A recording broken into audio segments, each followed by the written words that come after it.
Hi சொந்தங்களே, welcome to home made life style. நம்ம என்ன தான் பிளான் பண்ணாலும் சில டைமில் எக்ஸிக்யூட் பண்ணவே முடியாது. பட் அன்எக்ஸ்பெக்டடாக நம்ம பிளான் பண்ணியிருப்போம். அது உடனே எக்ஸிக்யூட் பண்ணுற மாதிரி அமைஞ்சிரும். ஸோ அந்த மாதிரி ஒரு டே தாங்க இது. அம்மா வீட்டுக்கு போயிருந்தேன். கொஞ்சம் ட்ரெஸ்லாம் பர்ச்சேஸ் பண்ணலான்னு சொல்லிட்டு இந்த ஷாப்புக்கு போயிருந்தேன். நியூவாக ஓப்பன் பண்ணியிருக்காங்க. கலெக்ஷன்ஸ்லாம் எப்படி இருக்குன்னு பார்க்கலான்னு போயிருந்தேன்.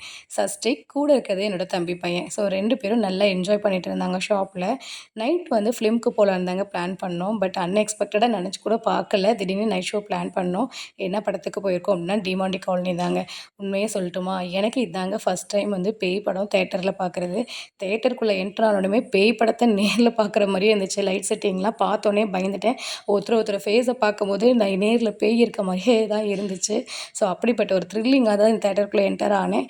நான் இதாங்க ஃபஸ்ட் டைம் தேட்டரில் பார்க்கக்கூடிய ஃபிலிமே இது. நீங்கள் எந்த படம் ஃபஸ்ட்டு பேய் படம் நீங்கள் தேட்டரில் பார்த்தீங்க அப்படிங்கிறத என் கூட ஷேர் பண்ணிக்கங்க. கொஞ்சம் பயம் கலந்து என்ஜாய் பண்ணிட்டு வெளில கிளம்பியாச்சு.